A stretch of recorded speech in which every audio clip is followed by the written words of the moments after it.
Hey, what's up, everybody? Welcome back to another Scale Riders podcast episode covering model car culture from around the world. I am your host, 65 Lokes, and we are at episode number 186. Excited for this episode.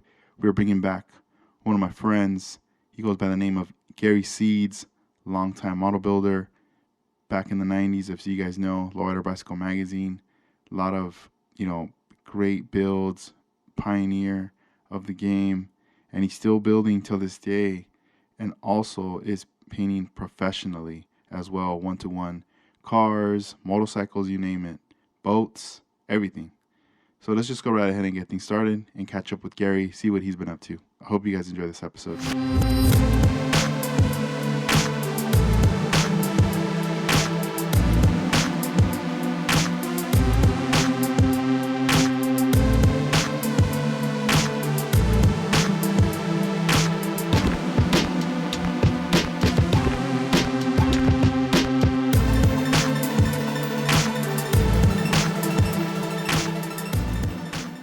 Hey, Edgar. Hey, what's up, Gary? Welcome to the podcast. How you doing? I'm doing okay. How's it going? Oh, awesome. I'm doing well. I've been looking forward to this day ever since I asked you and you were like, let's do it. I'm like, hell yeah, I'm down. Yeah, cool. Yeah, I Cool. mean, How's the baby? oh, she's doing well. She's already 2 years old, doing Wow. daycare as well. And the first week, first day was like she loved it, because it was something new. But then the days Right. after that, it was like she's all crying or dropping her off because she's just like, "Where you guys going?" But now that she's like on that third week, she really likes it. Now she's like, she doesn't even turn around to say bye. She just runs inside, and it's like Yeah. she's all happy. Yeah. Now you're her Uber, and that's it. Yeah, pretty much. And it's not even that far from here. So it's crazy. Like back then, when she was smaller, I was having, I was taking a break from model building and I was having trouble. Like I want to build, but I can't. So Right. now we're at the point where drop her off in the morning and I get home. I mean, it's so close to the house. So by the time I'm home, I'd pretty much have an hour window to paint. And the reason why I say paint in the morning is because like there's no one around. Right. Everybody's, off to work or they're just busy doing something. And I don't start work till 9. So at 8, I'm like, cool. Like if I pre-prep and I have stuff laid out, I'm like, all right, I'm ready. I could paint something. So it's been exciting now. Like it feels great to be able to do that now. Oh And yeah. once I'm done with that, it's like I work, and then once we pick up the baby, she's back, and now it's just it's all about her, like whatever she wants to do, entertain her and everything, and then late at night, it's like cool, I could get back on the bench again and work on stuff. Right. So Yeah. yeah, it's a good feeling. It's a good feeling now. Yeah. Sweet. Yeah, and you've been staying busy too. I mean, it's been a while since we've done a podcast together, but I know you Right. you have informed me.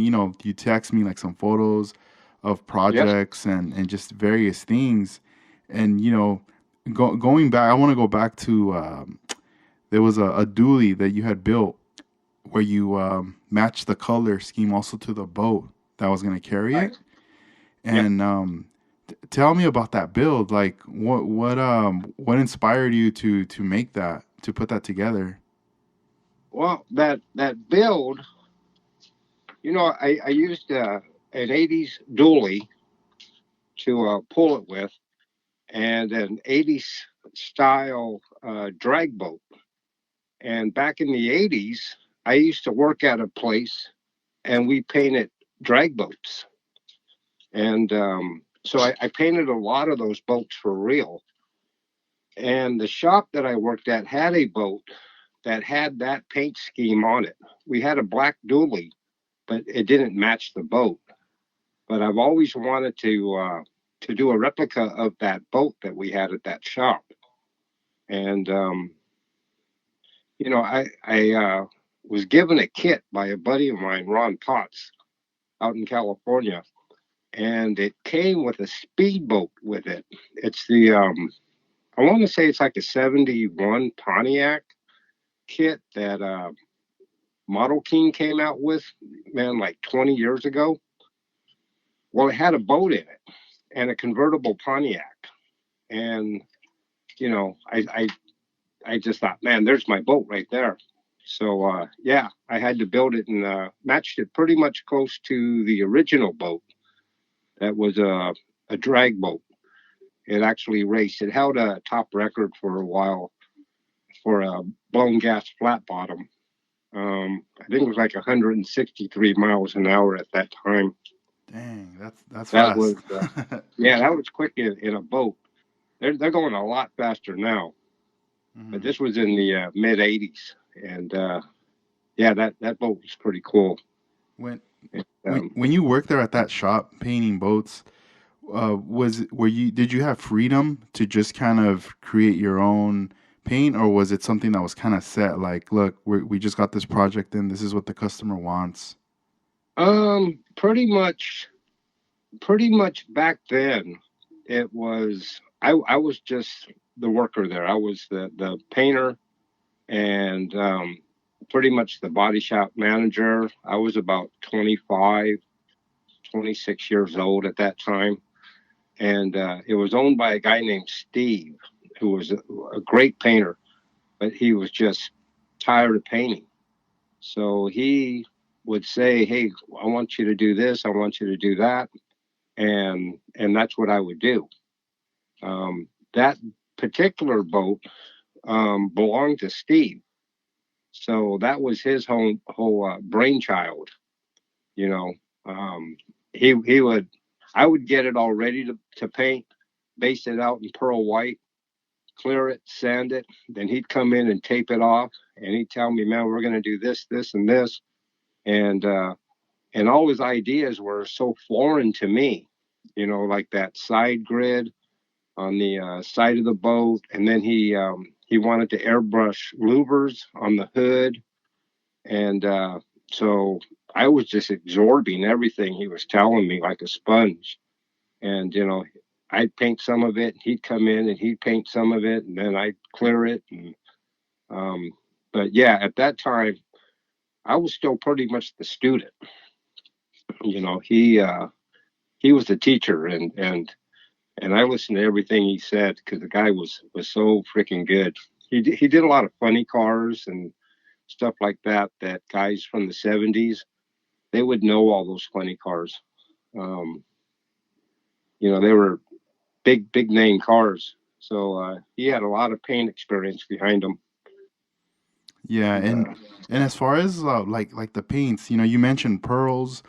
What would you say would did you see the most being used? Was it primarily pearls more than candies and or metallics?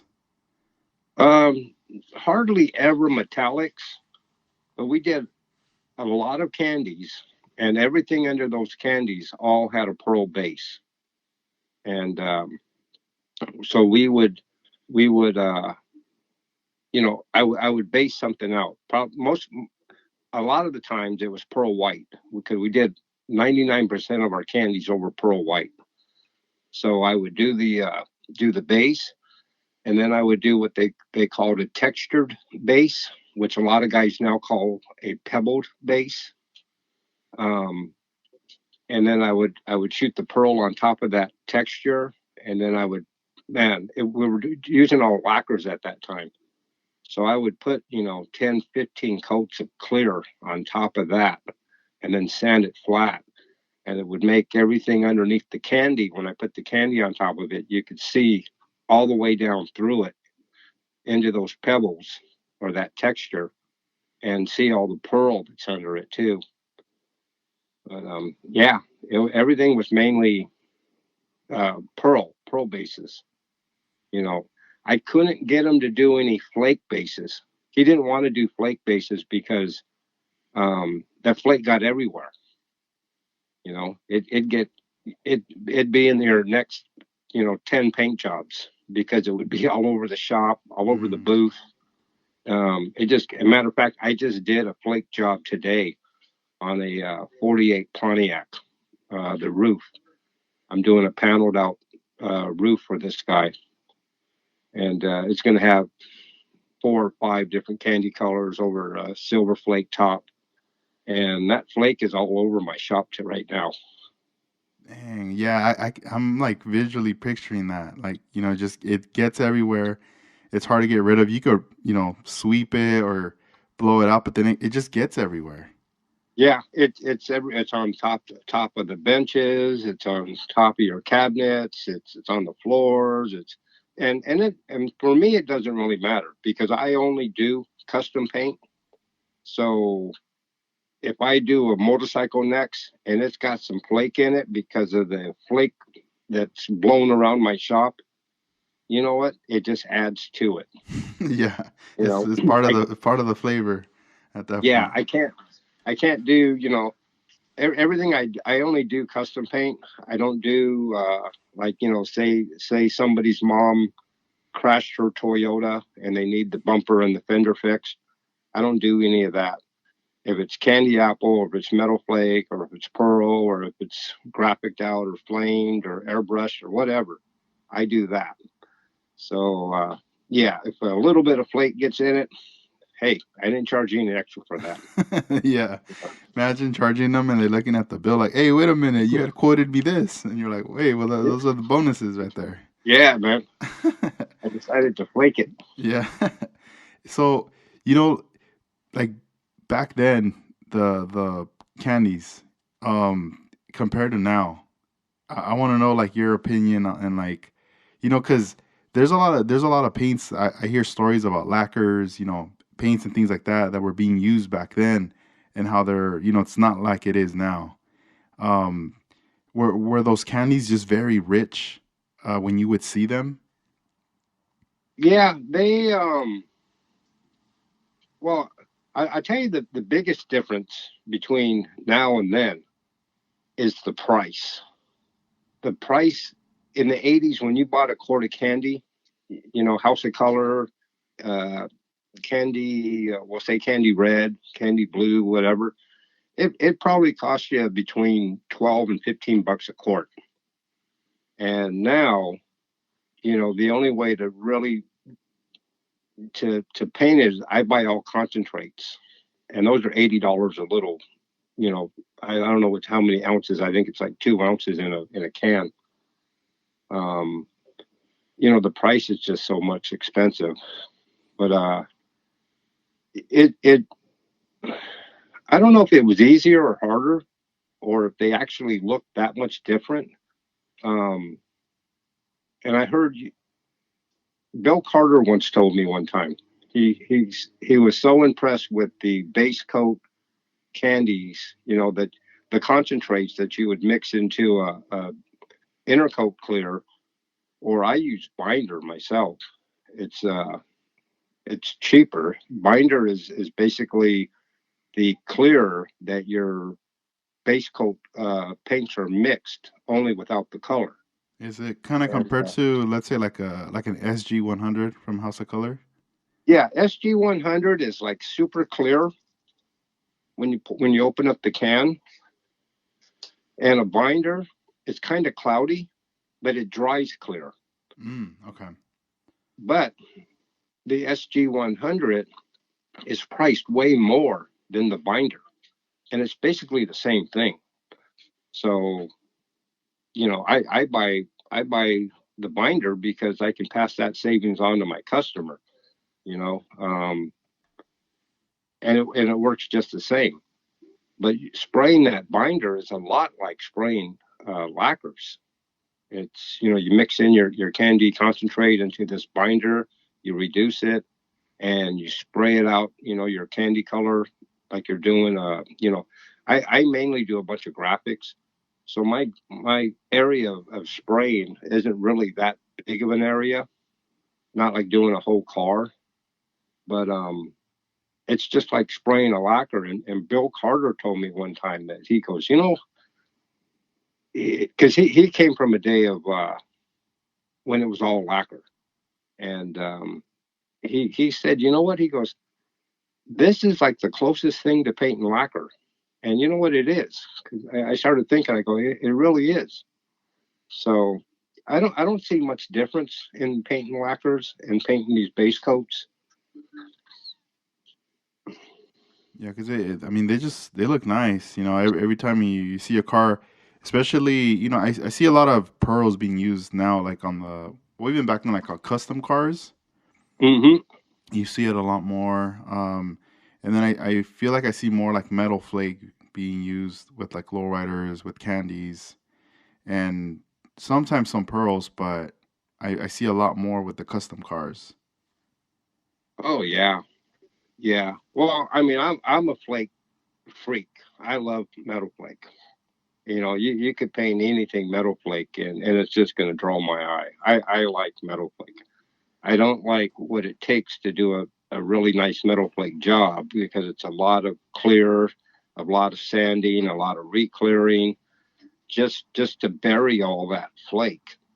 But the end result, you can't compare it to anything else. You see that thing sitting out at a car show, or just as the sun's going down, 5, 6 o'clock, 7 o'clock, as the sun is going down, and you see it cruising down the street underneath the street lights as they're coming on, and you see that thing dance.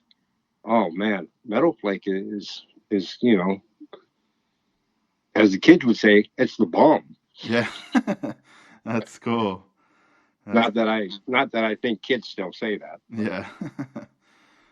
Nice. And with Metal Flake, do you just purchase like the silver Metal Flake, or do you also pick up some of the colored flakes like in gold, or there's companies that offer also like flakes that are in color. yeah. Um, you know what? I mainly do just about everything I do is over silver flake, but I do have a ton of gold flake um, that I accumulate somehow. I either buy it for a job and have leftover, or somebody will show up and say, "Hey, man, I got this jar of flake. I don't use flake. You want it?" And I end up with these, like gold. I have a lot of gold. I had to buy silver today, and and the customer that I'm doing this 48 Pontiac for, he wanted a gold flake and then candy colors on top of it. But I had to, and he doesn't know this yet, but I had to make a executive decision. You know what? It doesn't need gold; it needs silver. Mm-hmm. So I went to my cabinet. I figured, okay, I'll pull out enough flake to silver this thing. He's not getting gold. And even though I have a ton of gold, I didn't have enough silver. So I had to call the paint store and say, hey, I need some silver flake. Do you have silver flake on your shelf? And yeah, they did. So I had to pay another 80 something dollars for a jar of flake that I could have just gone ahead and given him what he wanted and saved myself 80 bucks. But you know what? That's what the job needs silver flake. He wanted gold, but he's going to have to understand that no, gold's not going to look right. So Yeah. yeah, I uh, I have a lot of gold flake, and the color flakes that you're talking about. Blue, red. They got some bitchin' colored flakes. I never use them. I never buy them. I would rather do something silver flake and then tint it with my candy on Yeah. top of it. You know, Mm-hmm. but some of those flakes they look pretty good. But I never use them. I do have some colors in there. I don't think I've ever gone out and bought them, but over the years, other painters or guys that are getting out of the business will call me up and say, "Hey, man, I'm getting rid of a bunch of my stuff. I have all this flake. You want it?" So I end up with this color flakes that I rarely do I use. I have used them occasionally just as accents on certain graphics or panels, but I really don't use them that often. It's always silver. Yeah. And when you're spraying doing these flake jobs, are you well, you said earlier like you're using a binder, so it's you're Yeah. pretty much spraying them wet. Do you ever do it, spray it dry, like you shoot your clear and then you hit it with dry flake? No, and some guys do that. There's a gun. I think Roth has flake that does that. Roth brand, um, and it's called dry flake. And I've never done that. I've I don't think I've even seen it done. But what I understand is they hook a gun right up to the jar and just shoot the flake out. Man, that must be I don't know. get messy. I bet even more. Yeah, man. I couldn't imagine it. But no, I do everything pretty much the way it was done, 50 years ago. Um, that's my whole thing is I do everything very old school. I don't know any of the new techniques. I don't know, the new brands that people are talking about. Like that tropical glitz that you use. Hmm. I've never tried it. I've never even heard about it until you and Armando had mentioned it. Yeah. Uh, but to me, that's all new school stuff. Hmm.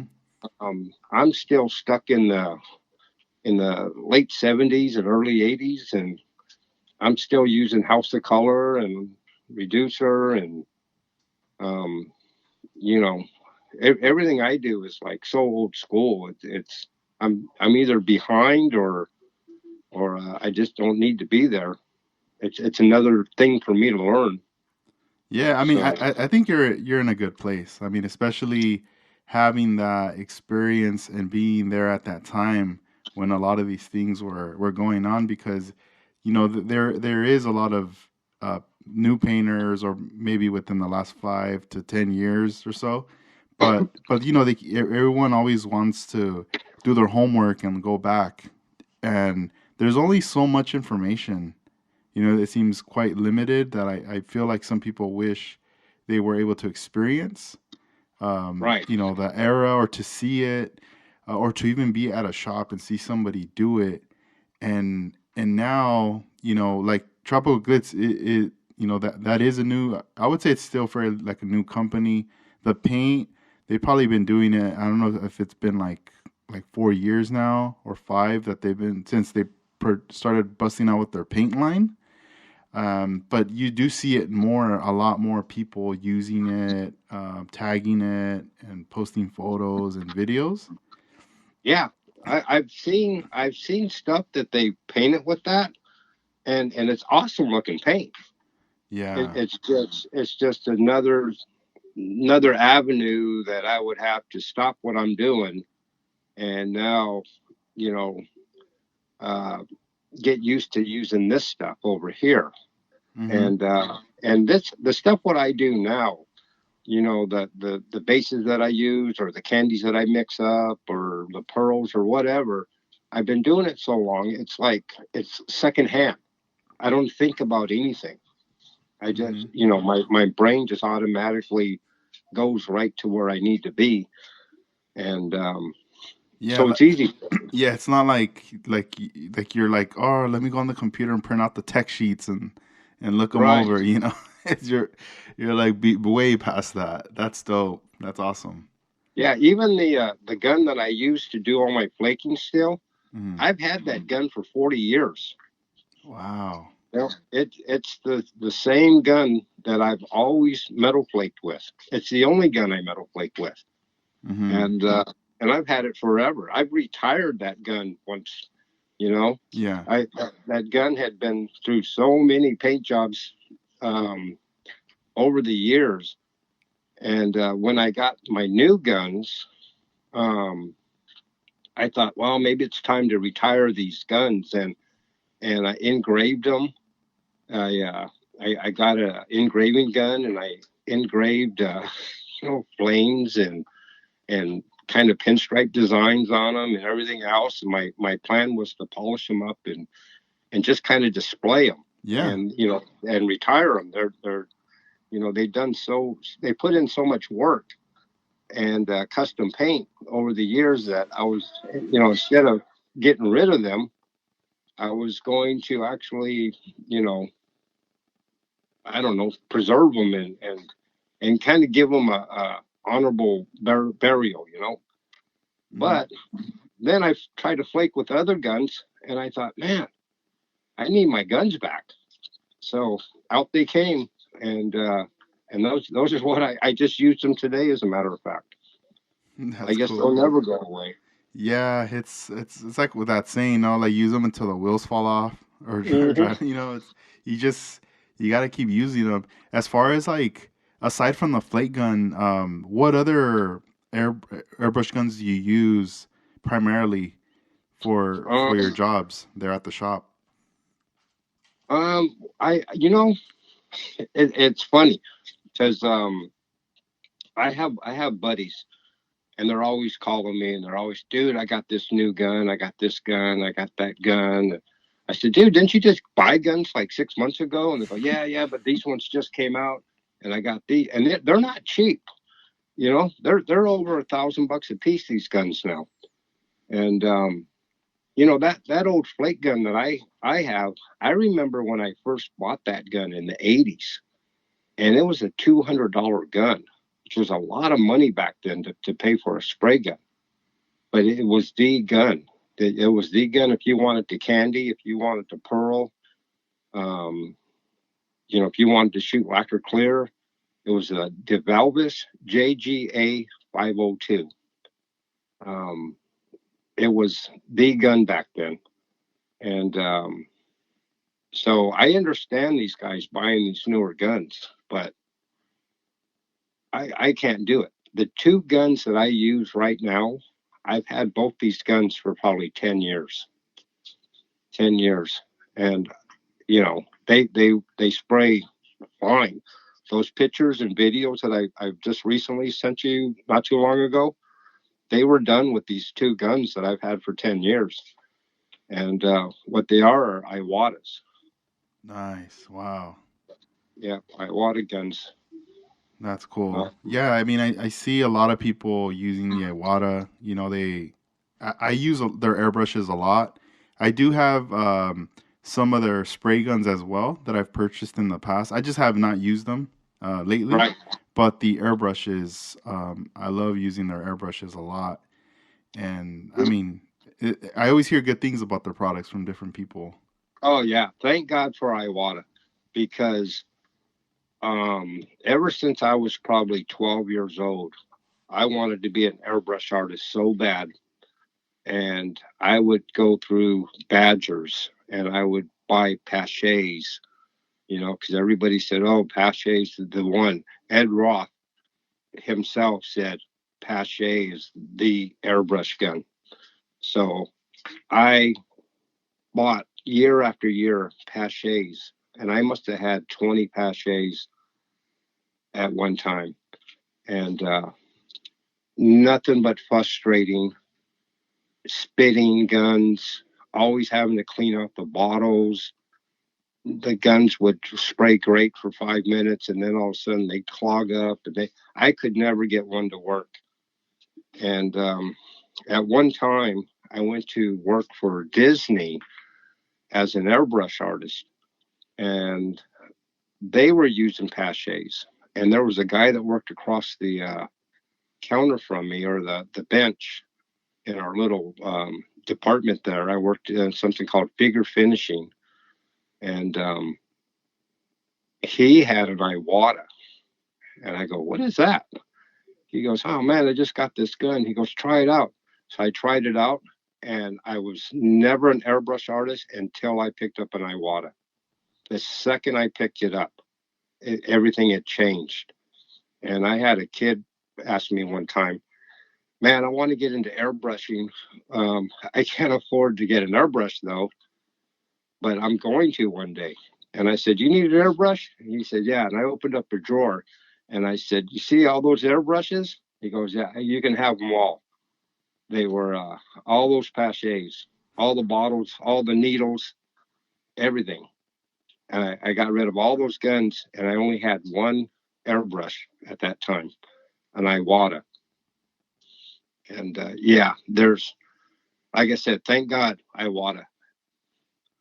Wow, because that's a I, trip. You were just like, here, take them all, man. They're all yours. yeah, yeah.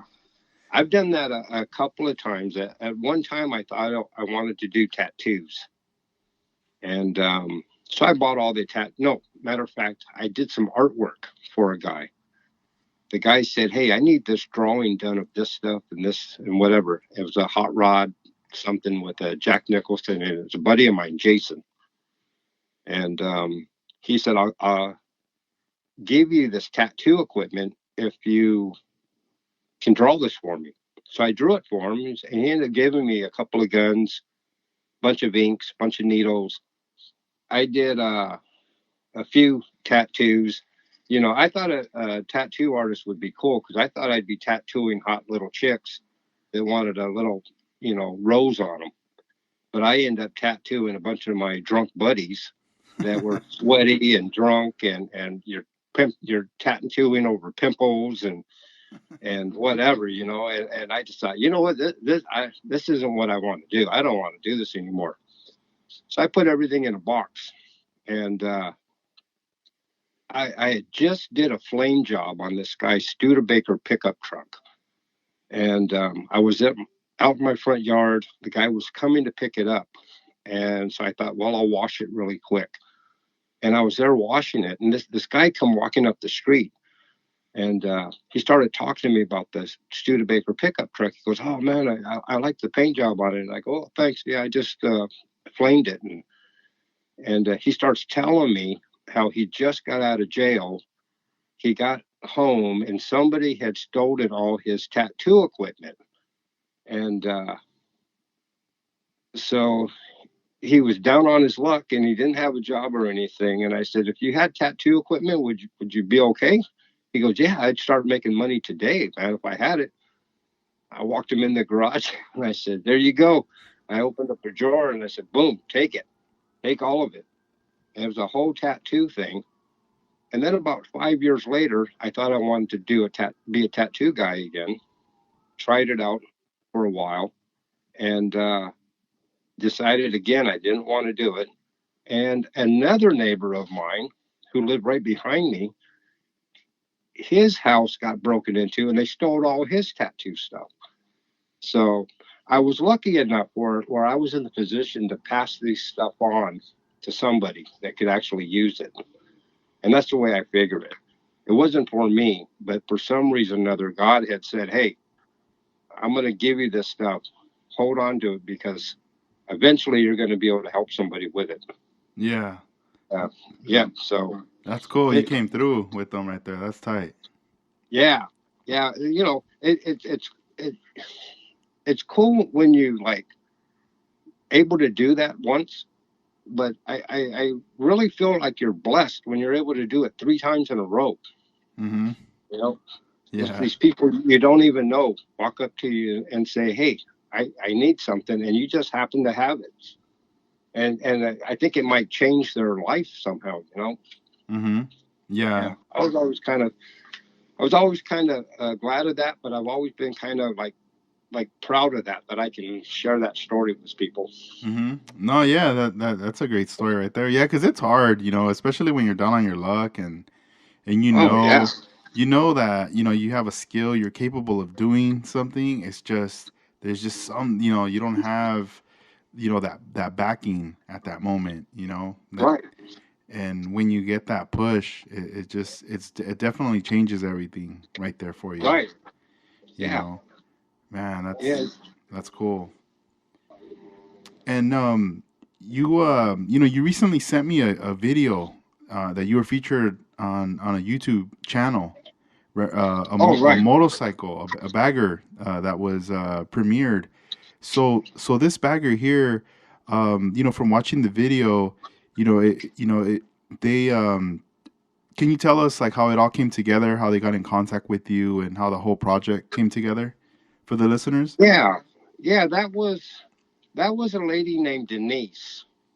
They call her Baby Girl, and her and her boyfriend are kind of big internet type people, I guess. She puts on motorcycle shows, and he's a guy they call the Donk Master. He kind of invented this drag racing with donks, these big wheel 71 Impalas, um, that just haul ass. I mean, they're fast. I think he was kind of the brainchild behind this whole thing now that's happening all the way, across the states. But they're pretty big on the internet. Baby Girl Florida and Donk Master, and they're really nice people. Anyways, they were building this motorcycle, and I guess she had contacted me like a couple of months prior to meeting me. She tried to get a hold of me through Facebook and Instagram, but I don't have that stuff anymore. So she contacted me through those, but I never seen them. And well, one day uh, she had mentioned to her boyfriend, Donk Master, that she's looking for this guy Gary to paint her bike because she's heard several things around the town here, and everybody says, yeah, you ought to take that to Gary. Well, she ended up running into this Donk Master said, I know who that guy is, but I don't know where he's at. He used to live across the street from me, and at one time I did live across the street from him, because I used to see his cars down in his driveway. But they ran into a buddy of mine, Billy, who says, "Oh, I'm good friends with him. I'll give you his numbers." Well, they end up calling me, and so she's explaining to me that I've got this motorcycle. It's we're breaking out with a 34-inch front wheel, and it's going to be all over the internet. And I really need somebody to paint it, and I really want you to paint it. And I told her, I said, you know what? I don't really paint, you know, because I stay busy pretty much on the stuff that I get, and I don't like to stay too busy because I'm kind of semi-retired, and so I told her, I could tell that she needed help, so I finally told her, I said, you know what, bring it by here and let me look at it and see what I need to do. Well, she said, there's one thing though, it needs to be done like in a week, maybe a week and a half. And I thought, oh crap, that's a lot of work to do that quick. But she was desperate. This lady was, and so I told her to bring the bike. Let me look at it. And it was this full. You saw pictures of it. It was this full bagger, big wheel motorcycle. She didn't have any idea what she wanted on it. All she knew is she wanted it pink and purple, and she didn't care what else I did to it. So I ended up doing that bike, and in order to do it, I had to have a couple of my buddies. Um, I had Jacob and Jeremy. Jacob is a tattoo artist. If you Google his name, JJ Quick, um, I guess there's all kinds of stuff on the internet. And then my buddy Jeremy Watts, who is sort of a part-time car painter in his backyard, but he works at a Boeing aircraft. Anyways, these two guys came over here and helped me sand and primer and block, and I got this thing done in a week and a half because it was going to Rick Ross was having a big car show in Atlanta, and the bike had to be there, and that's where it got unveiled. She hadn't even seen the motorcycle until it was at that show, and they revealed it to her. That was the first time she's seen it all put together and painted. But yeah, that's basically what happened, and then they videotaped this whole build so they could put it on YouTube. So they came by here and they interviewed me. They interviewed this guy Troy that I know who did the seat, and then the guys that actually put it together. I guess that she interviewed them, and that's what that video came from that I had sent you was me in the garage being interviewed by these two. Yeah, that was dope. I mean, her reaction, she was just tripping. She was so happy. like when she saw it, when it was Oh yeah, unveiled, you know. she has no idea.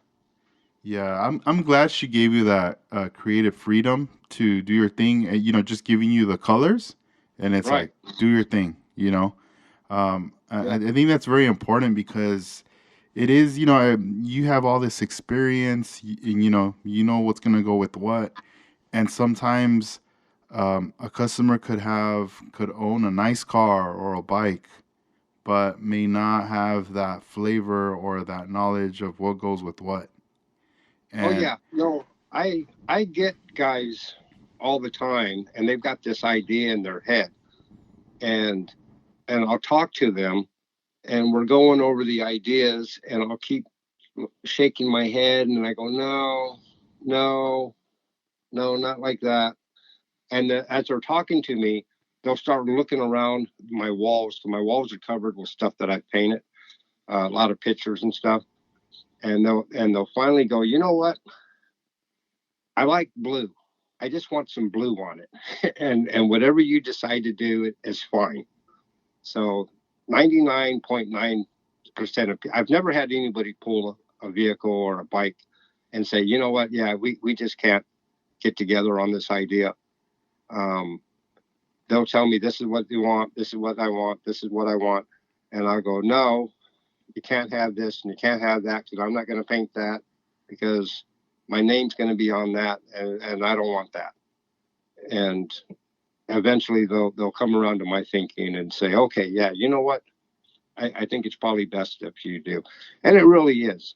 You know, you wouldn't go to the dentist and you know tell him how to work his job. You want him to do his job the best way he knows how to do it. yeah, that's And so that true. bike, you know, if I had more time to spend with that motorcycle, it could have been even more, you know, out there with that paint job. But I only had so much time, and it literally left here like at 7 o'clock at night, and then went all the way up to the top of the state to be put back together so that they could take it to the show the next morning. You know, everything on that thing was just a rush, rush, rush. And Yeah, a lot of pressure, I bet. Like, you know, the clock is ticking, the days are going by, and it's just like it's just getting closer to the date that they need it for. right. But the whole time I'm working, when I work on stuff, when I'm sanding it, I'm primering it, I'm blocking it, that whole time I'm getting to know that the shape of that vehicle or the shape of that motorcycle. And my head is just working. This is where I'm going to put this line. I'm going to put this line. I'm going to do this down the middle. So when I start doing that actual tape off, it just flows and it goes quick, you know. Um, As so as far yeah, as like tapes, is there a preference or a brand that you like to use always on your 3M, jobs? 3M, okay. always 3M. I don't buy anything but 3M tape. Um, I just went through a thing with the paint store where I've been buying 3M tape for almost 50 years, and they kept pushing this one tape on me. They go, well, you know, I have this, and I think what it was is they were trying to get rid of it, Mm. and instead of the yellow tape that I buy all the time, it was an orange tape, and I finally let them talk to me. Okay, give me a sleeve of that tape. And I bought two sleeves that day. Give me two sleeves of that tape, and I'll try it out. And I couldn't wait to use up all that tape so I can go buy my regular tape. I was using it on everything. I was taping benches off with it and whatever, just to get rid of it. Mm-hmm. Put it to use, yeah. Yeah, making you know, tape balls and throwing it at my kid. You know, Yeah. whatever. We need to get rid of this tape. Yeah. Man, that's funny. Yeah, I mean, it sucks that you know they kept kind of egging it on, like, hey, you should try this one. But nah, yeah, you Yeah, gotta just stick to what is gonna work best. yeah. And that's what I do. You know, I buy the same products over and over and over again because I know those products. You know, I know House of Color. You know, I know Nason. Um, I just know that stuff, and I know what it's going to do, and it's not going to be any surprises because the thing about painting is you can be surprised at any second. Everything could be going perfect, and then all of a sudden something happens, and it could stop everything. Yeah, with with So, with your experience now, I mean, I'm sure you're prepared in case something does happen oh yeah, to fix it. You know, compared to someone that would be new. Let's say you have someone at the shop, you know, that you tell them, "Hey, I need you to do this," and then let's say they mess up, they're gonna probably freak out if they don't have that experience. right, But you yeah, know, nothing, nothing freaks me. Everything is if something goes wrong. Um, I think because of over the years of dealing with this stuff, it doesn't really phase me. I just figure out a way to repair it and keep moving forward. Keep moving forward. I don't like to stop painting something because something happened. Like for instance, just 3 days ago, I'm painting a rear fender and a peanut tank for a guy out in California, a buddy of mine, Rick, and I'm doing a tie dye paint job with um, the Grateful Dead band artwork all over it for this chopper he's building.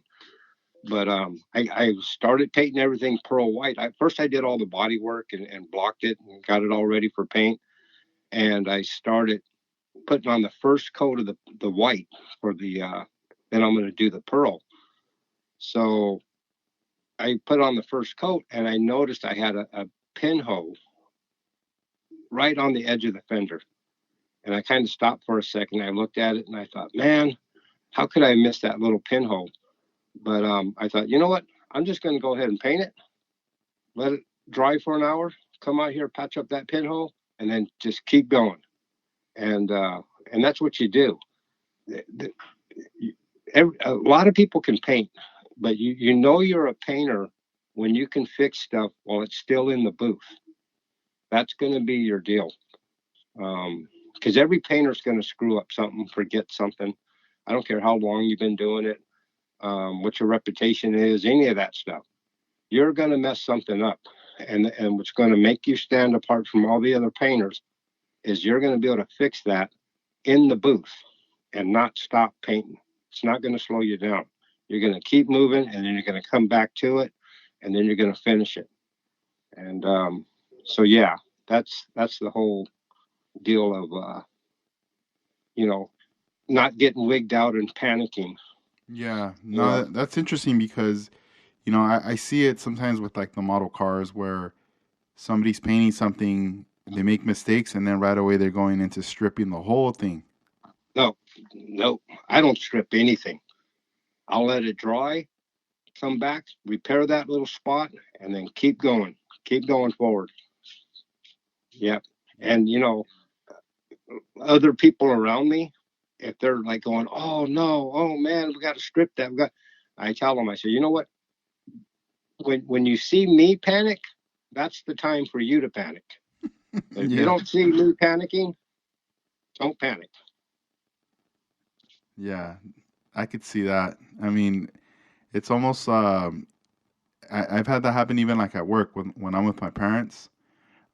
You know, my father is like the floral designer doing all these orders, and you know something will happen, or you know, I got my mom freaking out, or somebody that working in there is freaking out, and and I've heard that before. Like, and I see it where I go, well, if any, my dad should be the one. You know, if my dad's freaking out, then get Yeah. ready. You know, Then you something. know it's time to freak. Yeah, but I see him like super chill about stuff, and he handles things. He takes care of if there's an issue, it gets fixed.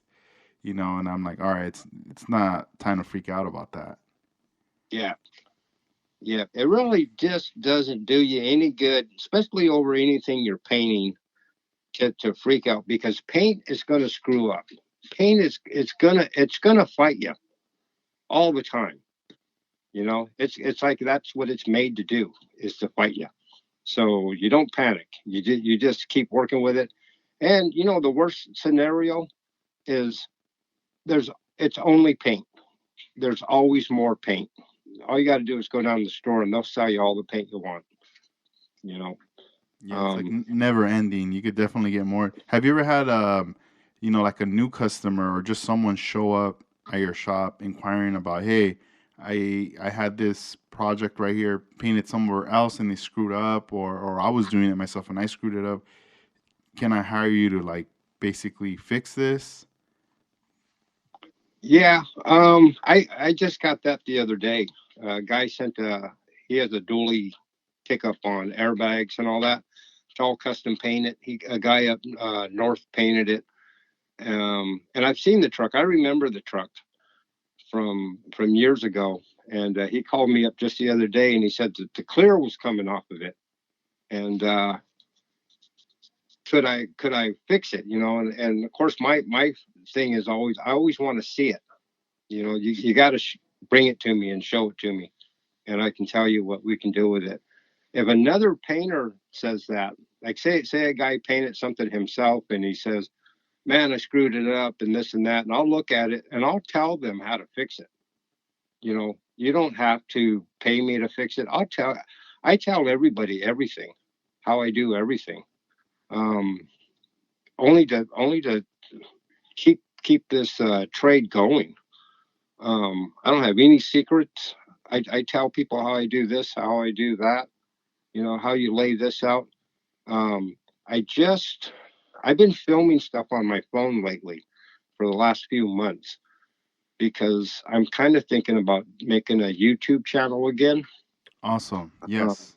so I've been kind of filming stuff, but I don't have a tripod and I don't have a camera, so I'm just kind of doing it on my phone.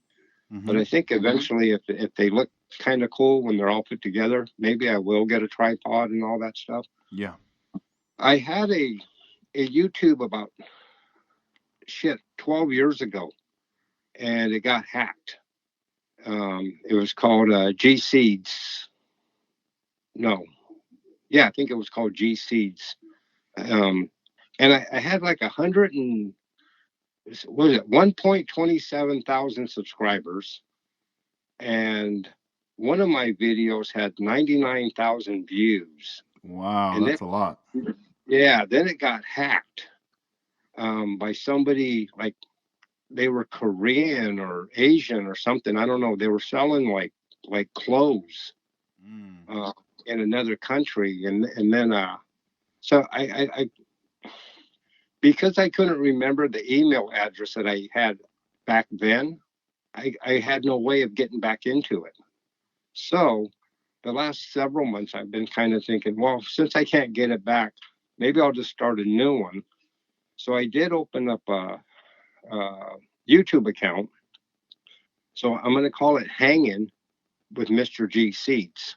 Awesome. Yeah, send me the link. I Yeah. want to subscribe. Yeah, cool. Yeah, I'm gonna call it that. That's what the other one is called, is Mr. G Seeds, Mm-hmm. Okay. and it's got like 10 videos on it, and Yeah, it I mean that's cool. I'm happy that you're doing that. Please continue doing that and just, gather up, document what you're doing. And then once you have all that, all the videos and everything, then, you'll have enough content to produce, to edit it and all that. Get a video right. going. Yeah. Well, I mainly wanted to do it because my youngest son Sam, I think he's 28 now, but he has a child that lives in Texas, and we hardly ever get to see him, and we don't know how often we're going to be able to see him. We're going to try to go there at least once a year around his birthday to visit him, but and he's not with the mother, so the contact is kind of screwed up for us. But Mm-hmm. I thought if I documented a lot of the custom paint stuff and the model car stuff and some of the hot rod artwork I do, at least he can one day look at it and go, "Oh, that's my grandpa right there." Yeah, You not know? definitely. Yeah, because we it's like I wish now when I look back I think about my grandfather, and there was a period of time where I grew up with him for like, I was around him for like 20 years, like most part of my life. Like, and like half of my life, but then it was like I still feel like, man, I rode bikes, we did all these cool things, but I still didn't ask him about his past or about other Right. things, you know? Yeah. I wish I would have known more. Now that I'm older, I'm like wishing, like, man, I could have asked him a bunch of stuff, but I never did. Right. Or it was just whatever was going on right there, present. That's all it was, But that would be awesome. I mean, for him to be able to see, that knowing like his history, his family history, as Right. well. So no, that's awesome. That's a really cool idea right there. Yeah. I thought it'd be pretty cool. So lately, like I said, um, starting with that '63 Corvette, I sent you a video of that that real car. Yes. Yeah, I started filming back then. So I've been filming everything I've done since then, which is a bunch of stuff. So yeah, I thought it'd be cool. When he's old enough, he can. Because I think once you put that stuff on there, doesn't it stay on there forever? Yeah, it stays on there until you delete it, pretty much. Yeah. Yeah, there's a lot of there's just so much space. Like that's the one thing about YouTube. They're not gonna limit you. Like, oh, you only have a little bit of space left. Right. You can upload as many videos as you can, and I believe I don't know how it is now, but once you reach like at least 1,000 followers, you can monetize the channel. So pretty much you sign up with AdSense and you um like every time that you're getting views because they put all the ads in there, Hmm. then AdSense is the through Google who will pay you for your content. That's why you see all these YouTubers who have like a million like followers or more Right. subscribers, and these guys like all they do is videos because they're making money each month. Like each month they're probably getting 10 grand, 20 grand, 30 grand from just Wow. videos. It's insane, but they've been doing it for a long time to that they got to that point. Now it's they always keep tweaking and changing things on there. You could monetize. It's just it takes it seems like it seems tough. Like if you I think if you have like good content and you're known for sure, people are gonna sign up. They're gonna sign up and they're gonna see. And if you're consistent, like every so often, kind of it's almost like you have to kind of plan like, all right, if I can crank out a video at least once a week or once every couple weeks, it keeps people connected, like engaged, because they look forward to it. But it's hard if it's like a video maybe once every other month or so.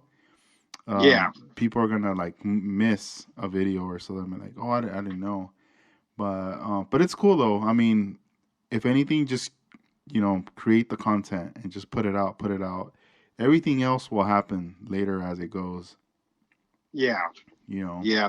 No, that's sort of like that's why I've been kind of like filming everything and documenting everything, and Hmm. I'm trying to do like the model car stuff. I haven't really sat down and done any of that stuff yet, but the painting stuff, I'm kind of doing it as not only this is what I painted this week, but a how to. So Hmm. I'm kind of doing step by step, and in one of my videos, I mentioned that that you could paint this in your garage using simple tools and a little bit of know-how, and you can get the same effects or results.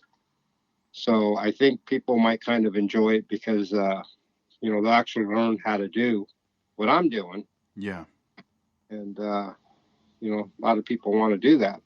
Yeah, the tutorial videos are definitely always gonna be like they're always gonna be good because of the information. I remember like years back when I was like, all right, I want to learn how to use House of Color paint for my model cars. Right. I would type in on YouTube, how to mix House of Color paint, and then I would put model cars, and nothing would come up because I was putting the word model cars next to it. Yeah. And then I was like, all right, let me just put House of Color, and then all these videos would pop up with House of Color. But then, I was a bit confused because I was looking at the tech sheets, and that stuff's basically telling me for like 101 scale stuff. Right. And sometimes it would say there, like, to not be used with an airbrush. And I'm like, what? And then on video, um, they weren't really showing you how to mix it. It was already like, all right, we're just gonna go out and spray, and they'll just be spraying stuff. Right. And I Yep. was like, man, what's going on? I can't find anything. So then finally, through the years, trial and error and everything, that's when I was like, all right, cool. I'm gonna try to record a video with what I'm doing, and then I would just, you just be think about the title because that's the what's gonna be the grabber.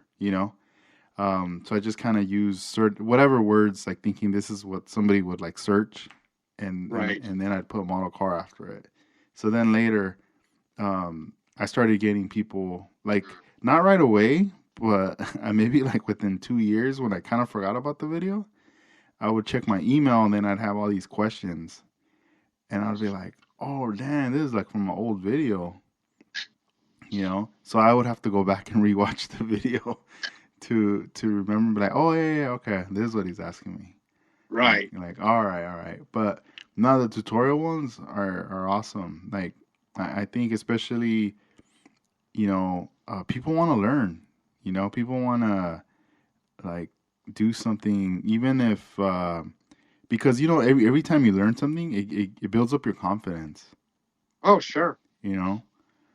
And I mean, dang, like if I would see that and I see the way like you're doing your stuff, I know I'm gonna be inspired. I'm gonna be like, wow, I want to try that, like on a car, you know. I'll definitely be inspired and wanting to try that out. Yeah. I think it'd be pretty cool. But I also I want to combine it with the model car stuff too, And at one time I used to do a lot of artwork, and it was mainly car stuff, Um, and I kind of want to add in all that stuff because when he gets older, I want him to be able to see, all this stuff, and maybe inspire him to. Yeah, I wanted to mention someone on Instagram. I kind of let everyone know in the community earlier today that we're going to be doing a podcast, and Right? his name is Paul. He's part of the SCMA model chapter Oh, okay. with you, and he told me to tell you hi. I guess you guys are Oh, part of the same chapter. yeah. Paul. Um, he's part of the club, and he just started doing 3D stuff and made some 3D wheels not too long ago. And so at one of the meetings, he gave me a couple of sets. So I built this 65 Riviera around those. Came out kind of cool. And I don't have any white models. All my models are candy apple this or candy apple that. And I used to have a 65 Riviera years ago, a white one. So I thought, what, I'm going to do a pearl white 65 Rivi, and that's what I ended up building with those wheels that he made. Oh, that's awesome. That's But cool. yeah, he's a real cool guy. Yeah. What's your thoughts on the 3D printing stuff now? It's You know, it's took it's taken off, but what do you think about it? I hadn't really done anything with it, and then I was at the In and Out in Atlanta last year, and saw the 3D stuff. And Jeff Mentzner, I forget what the name of his 3D company is. He's out of Colorado, and I bought a couple of sets of wheels from him, and I haven't used them, but I was just like blown away how the detail and wheels that you can't get in kits were sitting right there. So I think they're pretty cool. I got a buddy here named Tim too that just started 3Ding stuff at his house, and he gave me a LS motor the other day that had dual turbos, and um, yeah, it's amazing. And then the bodies, oh my gosh, yeah, I can't wait. I'm gonna get something. I don't know what.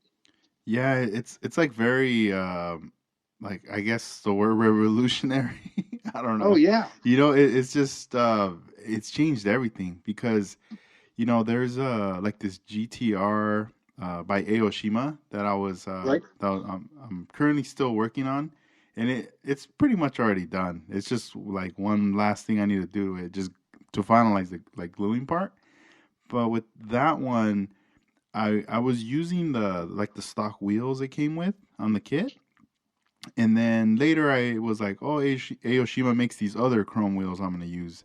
But I was talking to a friend about it, and I was going like, the wheels are cool, but I don't know that chrome on this car right now. It just like the car looks a little more sort of real, like to a 1-to-1, right, but the wheels don't. The wheels look a little more like a toy to me. yeah, toyish, So my friend was like, "Look, like he draws up wheels and he prints some, but he's all the way in Australia, and he keeps saying, "Yo, man, whenever you get a printer, let me know." And I'm like, "Yeah, I want to get one, but I don't think it's gonna be anytime soon." So yeah, a while back, he had mailed me some wheels, and the type of wheel that I wanted for this car, he mailed it to me, and I had them, and I was like, "Oh, cool," So I put them on, and I was like, "Oh, dope!" Like I really like the way they look. But the thing was the face, like the centers, they were a different color, so it didn't really match the body, like the color of the body.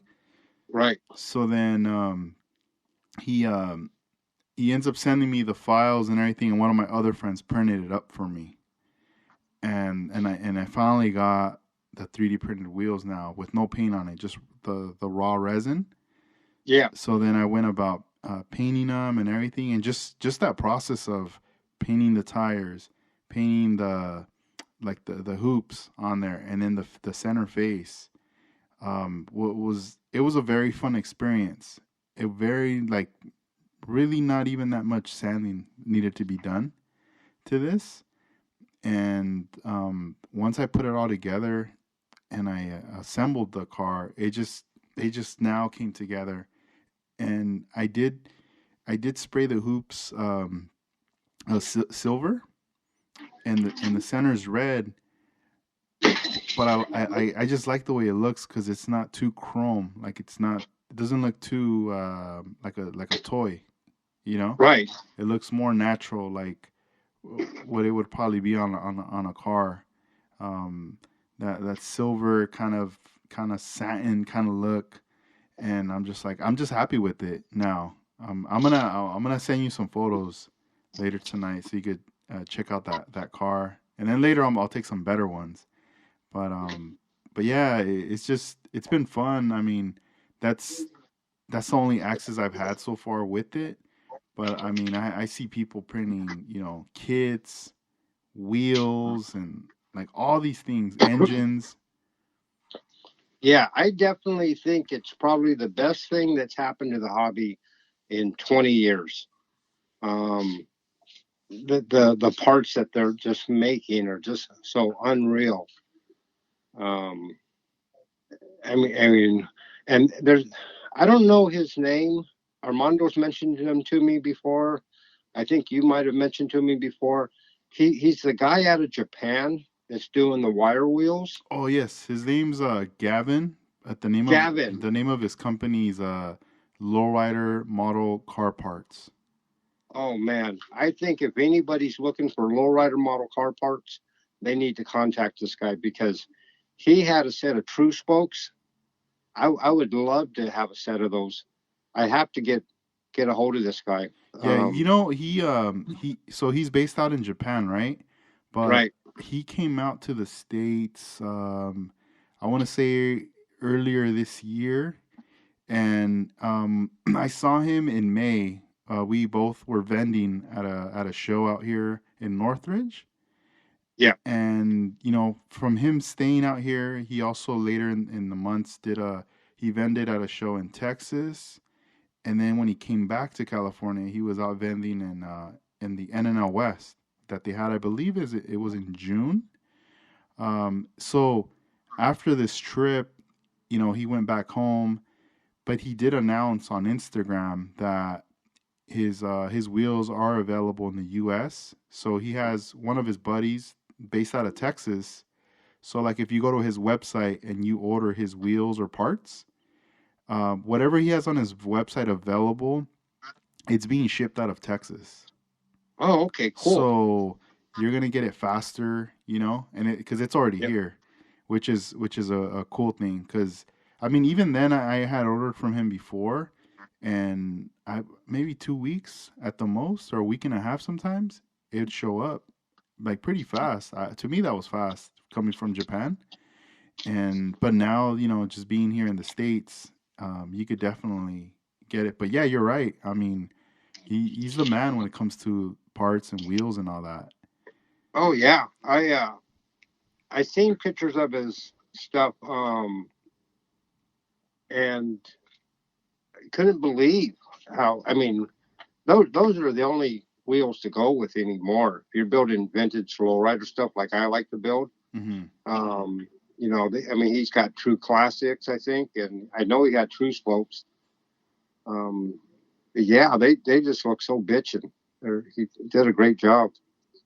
No, they do. There's one of my '67 Impala builds that it's one of these builds that I would say I learned under Armando like to how to paint with the flake and the candies and all that.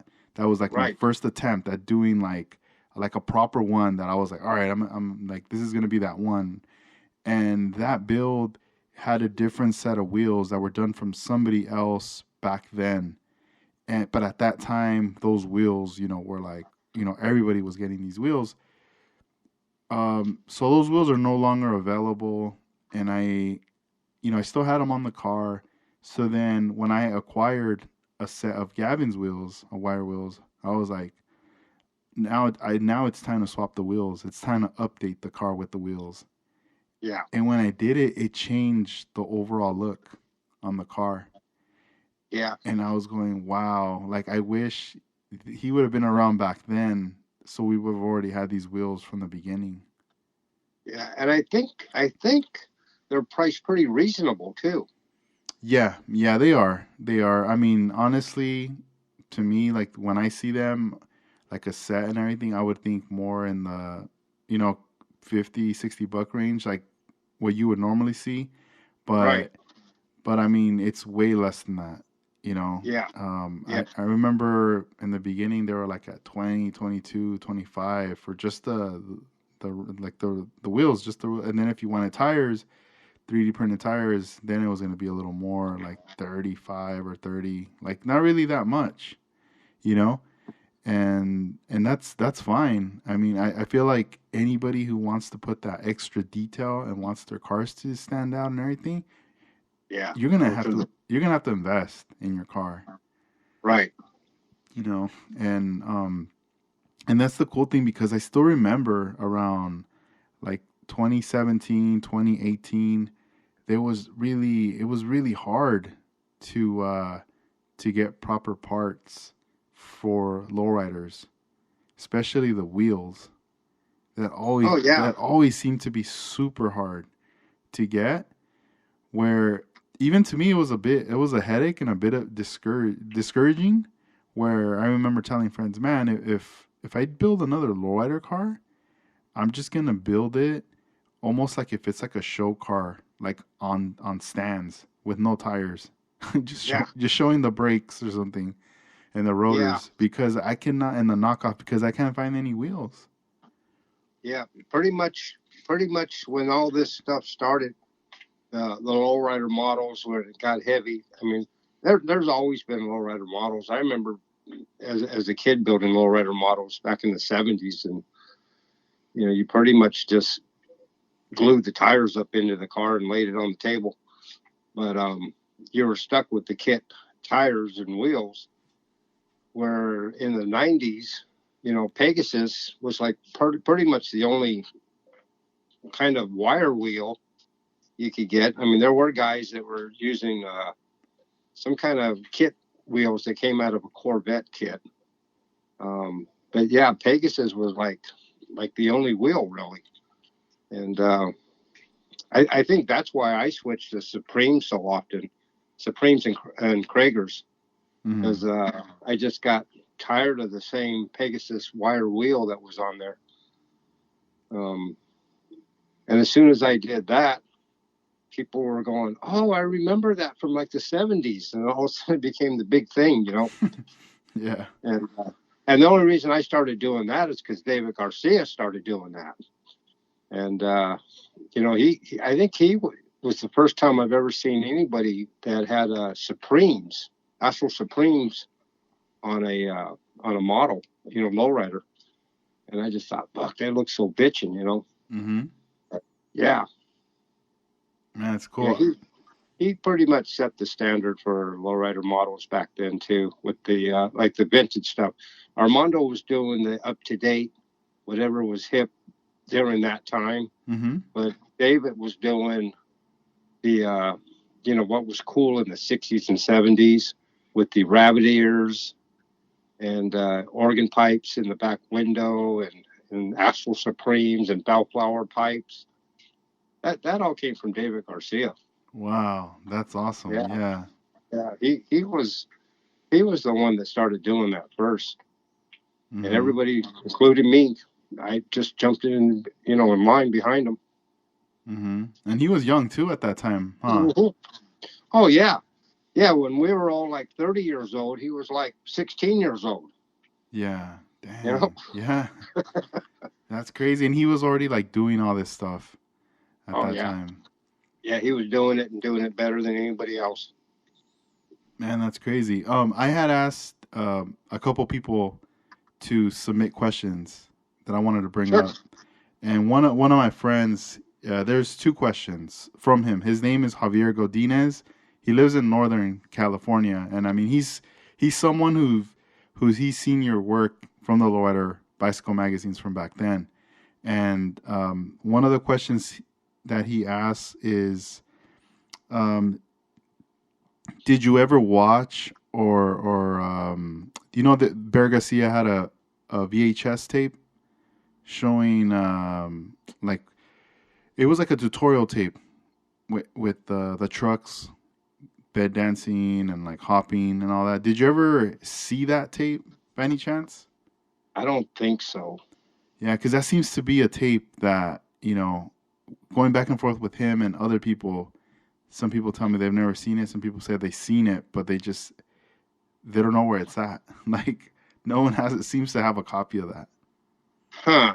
And I have up until about 6 months ago, I collect a lot of VCR tapes or VHS tapes. I mean,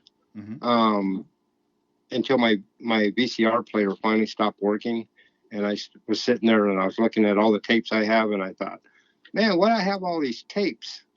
Because they take up a lot of room. They do. Yep. And I collect like old biker movies and old lowrider movies and drag racing movies, and I just like them because they're on VHS, and they have a certain sound when you slide them into the VCR, and and you got to hit the tracking, and it just takes me back to a day when that's all you had was VHSs, and my kids would laugh at me because they go, Dad, what do you watch these tapes, and you can get everything on TV now and everything else, but that tape there, Bear Garcia, I don't remember that tape.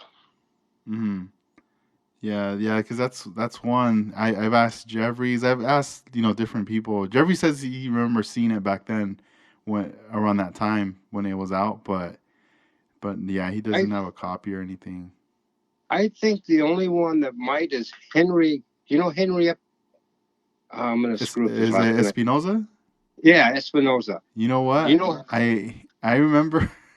I think I did ask him because I did have him on the podcast a while back, oh, okay. Yeah. and it's so funny because I'm trying to remember what he was telling me, but I think he said he still has like a lot of just like vintage stuff from back then, modeling stuff, but like at his mom's house, I think. Yeah. And it Yeah. Well, I just talked to Henry. I talk to Henry once in a while. I just mhm, talked to him a couple of weeks ago, or maybe even last week. But Henry, way back in the day, like in the '90s, we would go to model car shows, and at that time, Henry had a big old giant VCR player, camera, yeah, yeah, yeah. like like a camera. And we used to tease him that like Eyewitness News Channel 7 is here, and but he would tape all kinds of stuff, and would kind of document everything. Back then we used to laugh at him and call him uh, Channel 7 News and this and that. And but you know what? He was really documenting history right there. Hmm. And it's kind of cool that he did, because a lot of those guys that were building stuff then aren't around anymore. And, a lot of the models people remember. And yeah, but matter of fact, I have one of his tapes here uh, that I've had forever. Hmm. Wow, that's Yeah. crazy. Yeah, I'm gonna have to bring it up because it would be interesting just to see, like, just to see how that footage from back then. Yeah. Um, I wonder, is that something on YouTube? Could you Google that? I've tried. We've tried looking for it, and I haven't found anything on YouTube, even through Google, anywhere. I was even Is trying to it find photos of it or just anything, and I couldn't find anything. I was like, dang. is there is it like any particular show, or is it just a tutorial on how to make stuff hop? Or Yes, yeah, it's a tutorial. So it was like when I had interviewed Bear Garcia, he did bring it up. About it was a company that reached out to him about putting this together, hmm, and it's like he was doing his trucks and everything, and he did get they did record tutorials and everything, and this was something that was put together in a standalone VHS tape. It was like basically like a solo Bear Garcia tape, and it was being sold. um I don't know if it was being sold like like through the magazine ads, you know or call this number. I really don't know the way because it was sold at that time when that was released. right? But yeah, that was something, and even he said, you know what, I don't even have a copy of it. And Hmm. he's the main one in the video. He had one back then, but now he's like, I don't even know where any of that stuff went. And Uh, I was like, oh man, it almost seems like I guess if somebody would have it, it would be like a holy grail piece, something to share for people to right. view. It would be a time capsule taking you back. Sure. You know, and a second question my friend Javier wanted to ask is, what model that you've created are you most proud of out of all the model cars you've built? Um,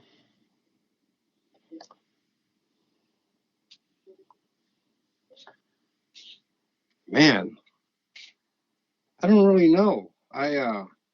I've built so many models. Um, I've had real cars where that question would be like simple. Oh, I want my '57 Chevy back. But model car wise, a car that I guess I'm kind of proud of, because a lot of people remember this car, is that '63 Impala that I built that was in the lowrider bike. It was the car I built to specifically get in that magazine. Um, I saw Lowrider Bicycle magazine, and I told my buddy Ron Potts, I said, dude, I'm going to build a model and get in that magazine. And this was like, man, in the early 90s, I think.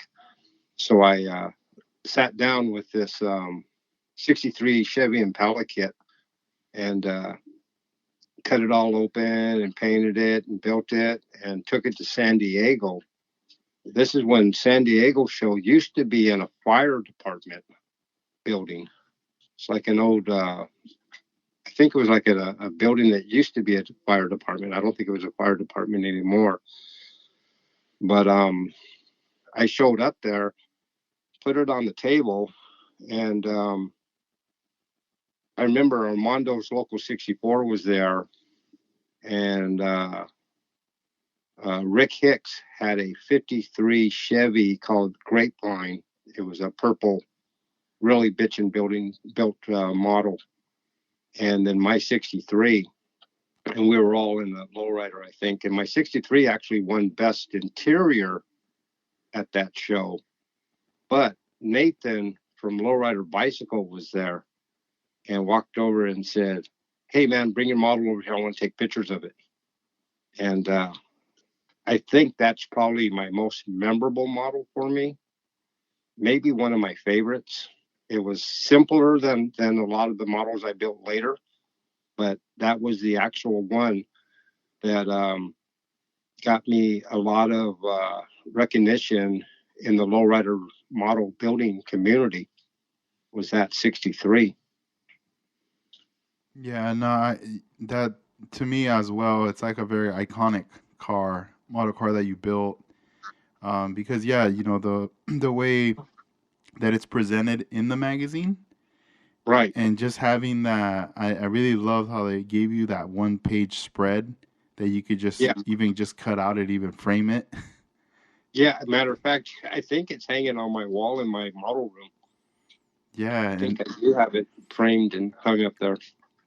I mean it just looks really nice. Like the roof, everything that was like put together on that build. Yeah.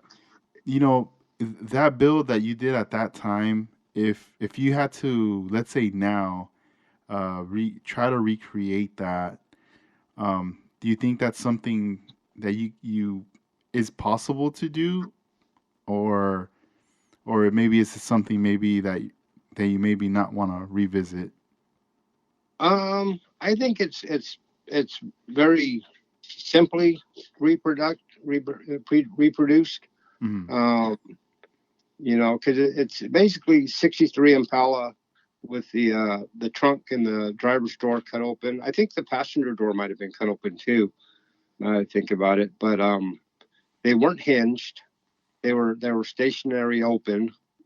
Um, the motor was a chrome parts pack, and I put, you can't really see it in the picture, but it has a blower on that motor that's sitting down in front of the engine, which was kind of oddballish for lowriders back then.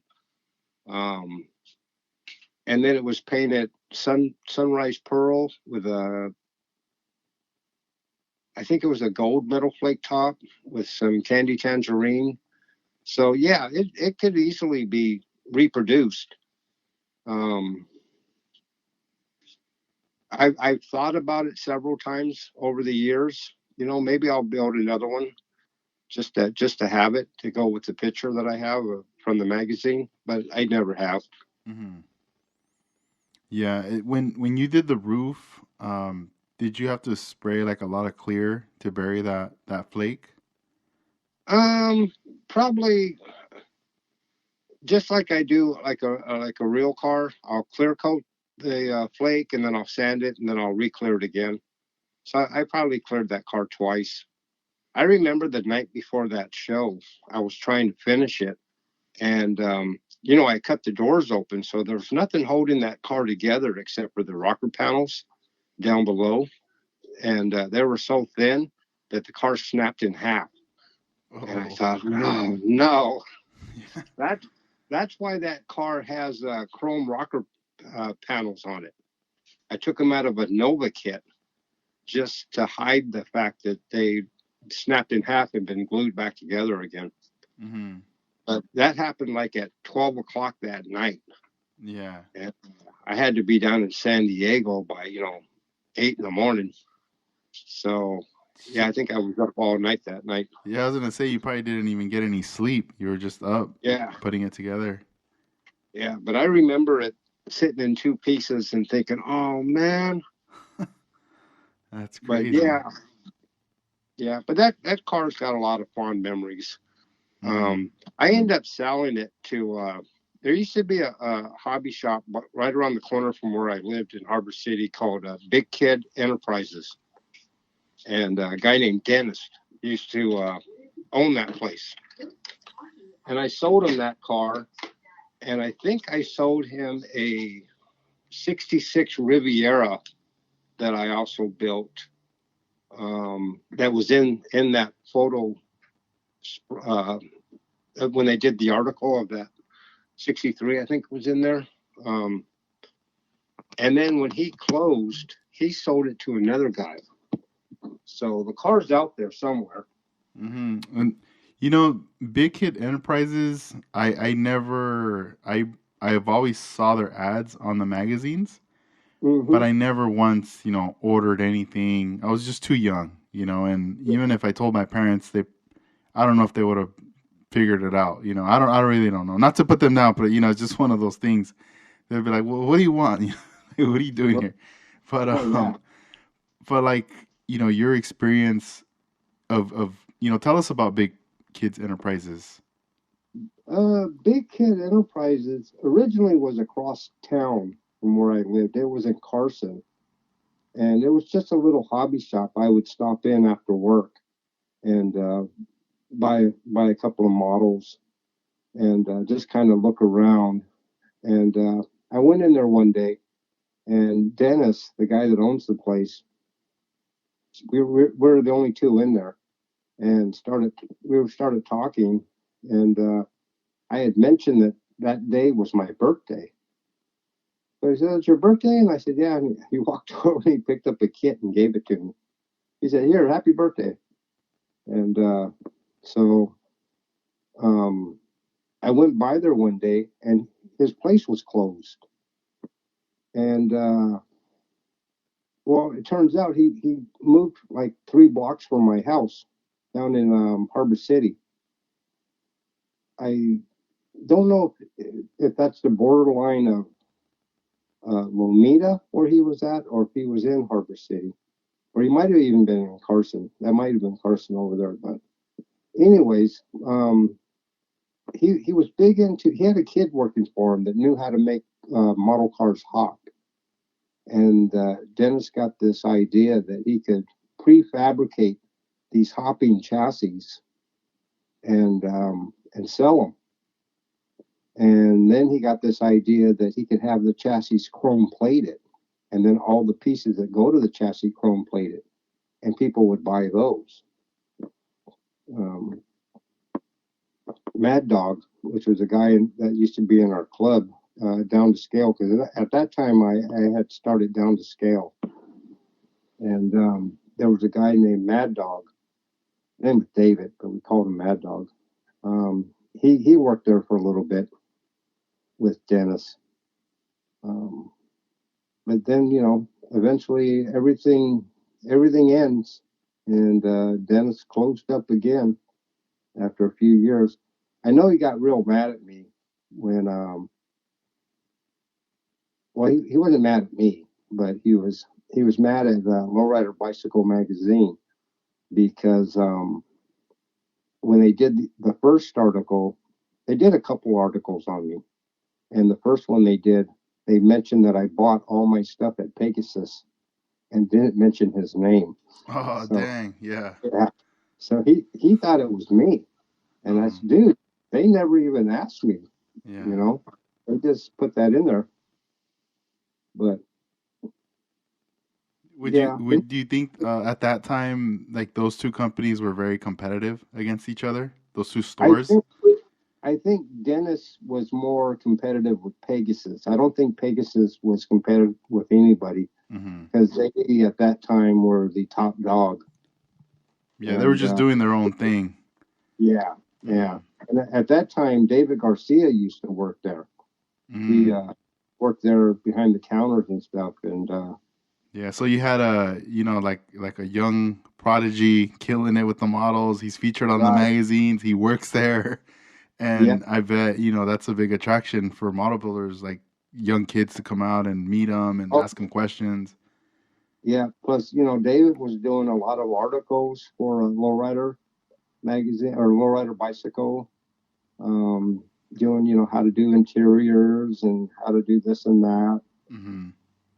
So yeah, he was claiming some fame, you know, doing all that stuff. Yeah, that's tight. But man, that must be tough though. Like I could see you being in that position, like, because that stuff Oh yeah, that does happen though. Sometimes they don't even ask sometimes some questions, and then they just throw it in the article. oh yeah. Well, I had walked in there, and what I didn't know anything about what was going on, and he was like literally like pissed off. And what are you pissed off about? And he shows, look at the article right here. Why does it say, Gary buys all his stuff at Pegasus? And I go, fuck, dude, I didn't even know that was in there. You know, Nathan had actually come to my house and did that photo shoot at my house, and never asked me about Pegasus or Dennis or Big Kids or anything. I never even thought to mention Big Kids. I was just happy that he was at my house. I went and bought a pizza so we could eat. You know, Yeah, because I mean, I would see their article, like not the article, but their like promoting their business on the solicitations, on the magazines, like towards the back. right? I would see the big kids, and I was, I like the like their little artwork they use with the Impala on there. Hmm. It was to me, it was like somewhat iconic. Like, oh, okay, when I see that, I think of this company. Right. But I never got to know, my friend who lives up north, he remembers buying stuff from them, but for him it was more like a mail order service. Yeah, yeah. They definitely had a mail order service. They would mail all over the country. And I don't really think those kits were that cheap. I think they would sell like a hopping model, all put together for like $300-400. It's a lot of money for some of these kids, or their parents. Yeah, Little plastic model that just kind of bounced, yeah, but yeah. Because I remember, yeah, wanting to buy certain hopping things back then, and I just remember seeing like a high price tag to me because I was a kid. I was like, dang, I don't think I'm gonna be able to buy this.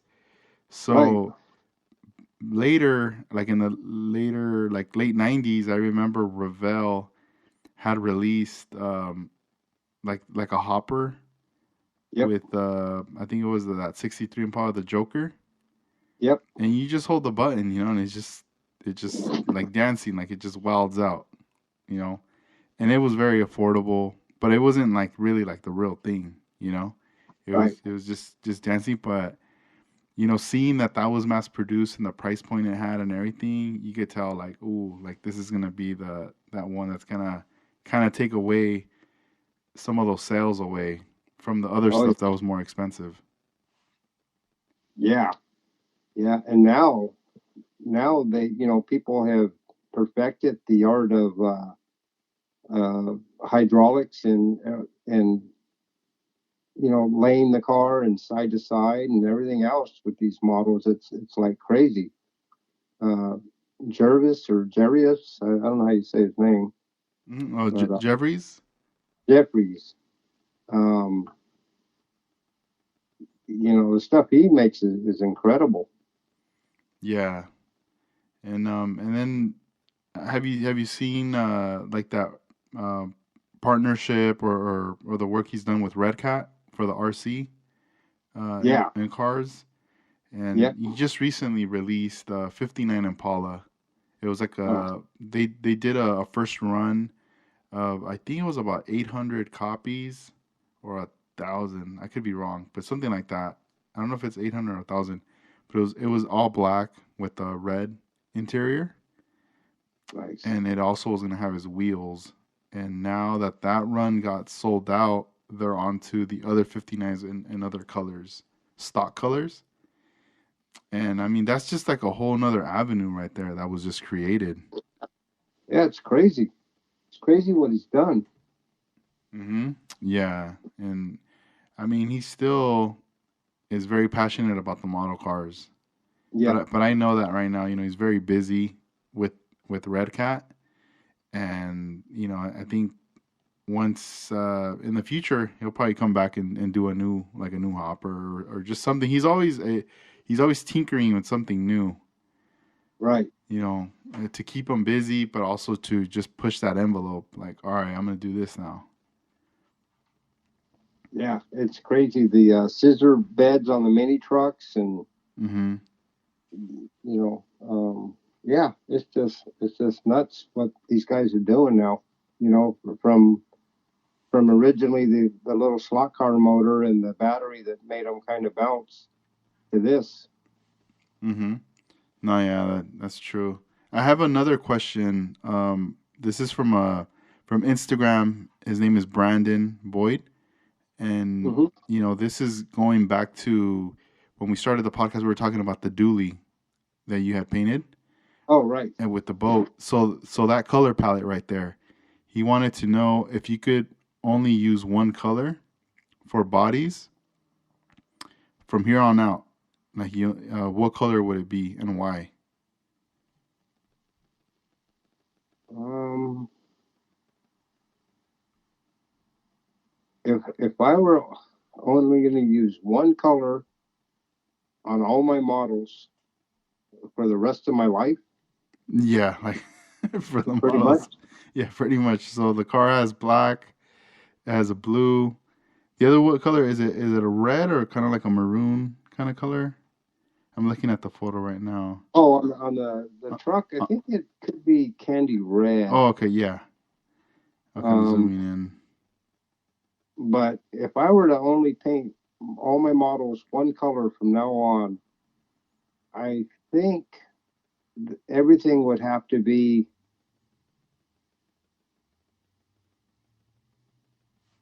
candy apple red. Okay, that's a good choice right there. Yep, because if I'm gonna surround myself with a one color, I think it's probably gonna have to be candy apple red. I like that color, um, and I never get tired of looking at it. So I think that's what it would have to be. Interesting. That's a good answer right there. That's Yeah, a definitely a good choice. Yeah, because I mean, man, I wish I would have got more questions. These are fun to yeah, to ask. That's tight. Yeah, I'm looking at the boat. I'm looking at the photos you sent me. All right, and I mean these are awesome. I'm definitely gonna share them on Instagram.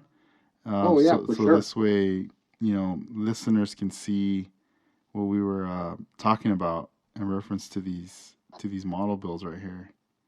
They look awesome. Yeah, I need to pull out the Lowrider Bicycle magazine because I do have those issues where your car the 63 is featured in, and I got to take some photos or like scan it or something, to Yeah, have it online as well, so people can see that also. yeah. You know, um, that video I sent you of the interview Hmm. for the motorcycle. Can you post that thing on there? Um, I I have to see how, because I know with YouTube, I don't. I mean, it's you can't really just download a video. Oh, okay. If anything, you would have to just Put ru- the link. yeah, share the link would probably be the like a better way. Maybe what I could do is I could like screenshot the video, and then when you share the photo, you add the link to that Oh, video. I think that would yeah. probably be better, so people could see right there. So yeah, I'll definitely do that. Um, do you want to give out any shout outs or anything before you wrap up this episode, Gary? Um, I don't really have any.